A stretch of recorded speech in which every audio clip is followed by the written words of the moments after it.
Hello everyone, and welcome to my wall of sound here on the Rancho in California. Kind of my pride and joy with so many of my great collectible vintage stereos, from Marantz to Pioneers to Kenwoods to Fishers to Sonys.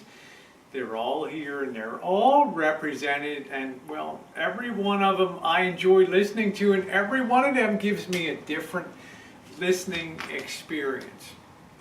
But what I'm here to talk to you about today is the general state of audio today and why audio listening and audio appreciation and sound appreciation has declined so much in today's society. If you go to purchase a receiver, a stereo receiver, an amplifier, and if you looked at them from 10 feet away, each one of them looks basically the same as every other one. They're black, shiny plastic with their blue luminescent faces on them, the LEDs.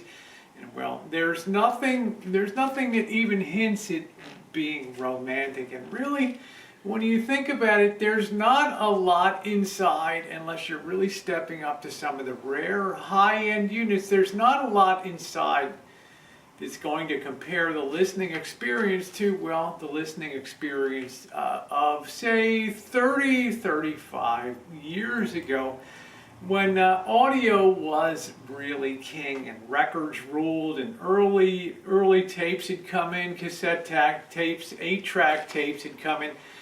It was like the golden era of audio and high fidelity and stereo appreciation. People would have headphones. There'd be Marantz ads plastered all over the place. Sansui, oh, so many great manufacturers. But how many people really have an ability to listen and appreciate and understand music today, and well, the way it relates and the way it's marketed and presented to the listeners? So much of what we hear today is on the fly through XM or some of the satellite or Pandora, where the music is pumped through there, and people really don't have any idea or memory of what great music sounds like and the way real fidelity is supposed to sound. Now, how could this have happened?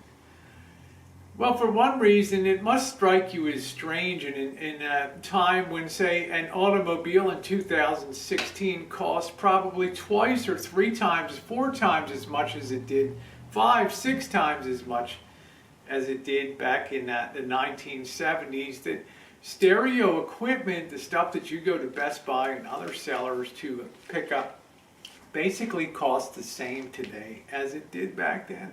So what's different? Of course, we've had miniaturization, we've had economies of scale that have allowed massive production. But what's different is back in the 1970s and 1960s, 50s, 60s, 70s, all the way through the early 80s, the manufacturers could focus on audio, audio, audio, audio. All they had to do was allow for several source in-lines from a tuner, from a phonograph, from a tape deck. That's about all they had to allow line in, and they had the internal AM, FM. What more did you need? But now consider what today's stereos are asked to do. And if they're being sold for the same money as they were 35, 40 years ago, that something has changed. If you look at today's stereos, they have to have Bluetooth capability. They have to have Dolby. They have to have MP3 capability. They have to have Wi-Fi capability. All those interconnections to other systems, to home theater systems and things like that. So where do you think the economization was done?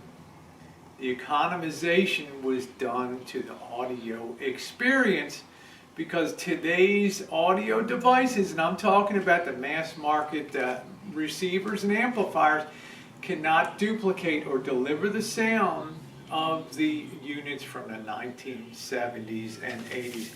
You know, some time ago in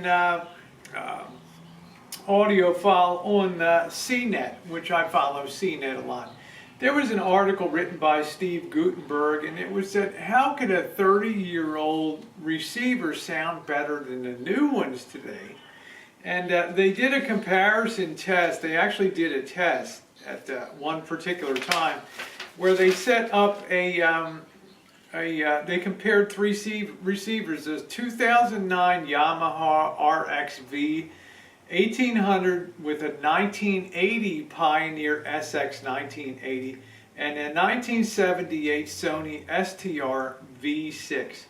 And where the listeners did not know which receiver was playing, most preferred the sound of the ancient Pioneer. Now, how could that be in a blind test? Once again, the attention to audio declines while the attention to things like a Dolby interconnection with other media, other input sources takes so much of the engineering now to make all of that stuff work with Wi-Fi capability controls that, well, how much is really left after you're done paying your license fees and other things that manufacturers have to pay to incorporate that? How much is left for audio? I think you see the point that I'm trying to make here about what's changed in the audio world, and it's the focus between audio as the main focus and audio as it relates to the interconnection with other devices and with connectivity within the unit itself and control. It's a big difference. What else is different today is you certainly don't have the visual appeal of these units from the 1970s and 80s, 50s, 60s, 70s, and 80s. They were really the golden age, as I say, of stereophonic and monophonic listening, high fidelity, and they looked as beautiful as they sounded. And so much of your experience when you're an audiophile can be shaped by the way, not just the way things sound, but the way when you sit in a chair and you have those headphones on, and just that visual appeal of sitting back there and looking, well, at a wall of sound or something like that, with the beautiful blues of a Marantz. It's unbelievable. It's an incomparable experience. Or looking at the tubes on a Fisher 800B or a 500.